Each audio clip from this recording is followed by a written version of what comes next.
Indonesia. Kedua, sekarang dalam masa demokrasi ini, tujuan dari Deplu adalah merefleksikan tujuan dari presidennya, yaitu 4 yang utama, itu menjaga integritas Indonesia, melindungi warga negara Indonesia. Ketiga, pembangunan ekonomi. Yang keempat adalah memajukan peran Indonesia.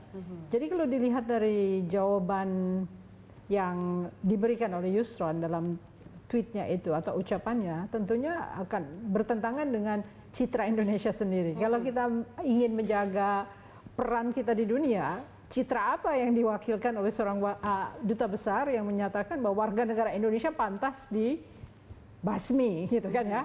Kalau misalnya sampai seorang gubernur akan, citra apa yang akan muncul? Bagaimana Indonesia akan menjual barang-barangnya pada saat orang kesel, gitu kan ya? Kalau kita sendiri kalau datang ke toko-toko yang orangnya judes, kan kita nggak mau datang, nggak mau pergi lagi, nggak malas. Gitu ya, Bu? Apalagi nih suaranya benar-benar bersifat memusuhi dan menyebarkan kebencian atau sedition, dan itu tidak lazim lah. Apalagi kalau Anda disumpah sebagai wakil Republik Indonesia. Pertama, kita ingat preambul Undang-Undang Dasar 45 menyatakan perikemanusiaan yang adil dan beradab. Apakah ucapan itu tercermin dalam ucapan duta besarnya? Itu kan agak kontradiktif ya. Oke, tapi apakah ada pelanggaran yang sudah dilakukan oleh duta besar Yusron terkait dengan tweet yang berbau sara ini? Secara black and white ada kan, tweet itu kan bisa dilacak. Dan itu datang dari seorang yang sangat berpengaruh, tentunya punya konsekuensi tertentu kalau misalnya itu tersebar. Ya, jadi misalnya tweet yang di-retweet oleh Michelle Obama akan beda dengan retweet yang datangnya dari orang yang biasa. Jadi kalau seorang duta besar tentunya mewakili negerinya dan citranya harus selalu dijaga. RI ini kan membutuhkan kawan sebanyak-banyaknya.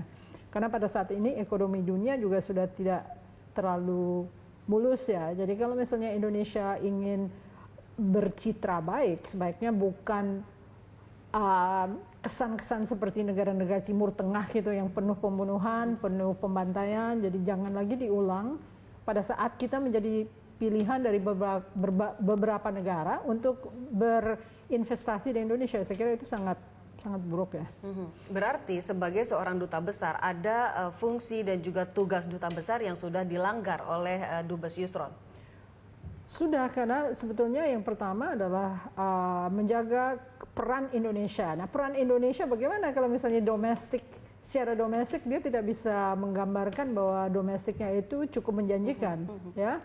Kedua, tujuan-tujuan untuk melindungi warga negara Indonesia, apakah dia berhak untuk menyebarluaskan bahwa warga negara Indonesia kalau dia pun non pribumi pantas dibantai?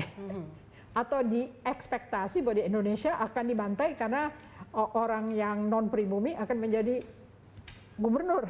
Sangat tidak masuk akal kalau menurut saya.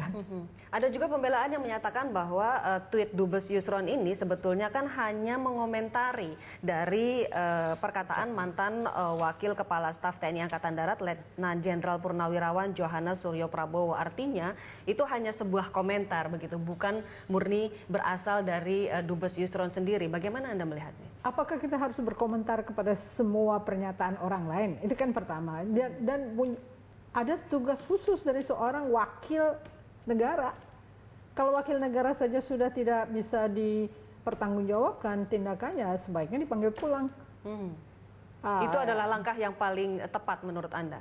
Sebetulnya ya, karena sekarang Indonesia patut mencitrakan bahwa Indonesia itu demokratis, Indonesia itu inklusif, Indonesia itu berhak untuk mendapat tempat di dunia, untuk meredakan ketegangan di Laut Cina Selatan dan sebagainya.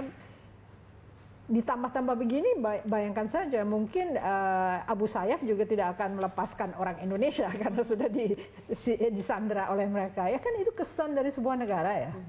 Kalau misalnya kesannya buruk, bagaimana seorang negosiator akan menghadapi orang yang menyandera orang Indonesia? Artinya imbasnya ini banyak dan kemana-mana begitu, Ibu? Iya, karena dia seorang duta besar yang mewakili Republik Indonesia. Jadi mau nggak mau, misalnya saya sebagai guru saja melakukan diskriminasi di kelas saya, apakah saya melanggar? Ya jelas saya melanggar. Jadi sebetulnya sebagai pejabat publik atau pegawai negeri, kita tahulah apa yang harus kita lakukan. Tetapi kenapa ini? Mungkin karena ini sifatnya kedubesannya itu adalah hasil hadiah karena akan meredakan kemarahan kakaknya atau apa ya. Jadi akhirnya jadi ruwet karena sebetulnya bukan merit. Kalau misalnya merit, kirimlah dubes yang terbaik untuk Jepang. Sehingga Jepang hubungannya dengan Indonesia tidak kalah dengan hubungan Cina dengan Indonesia. Kan sama-sama penting ya. Ya. Berarti Anda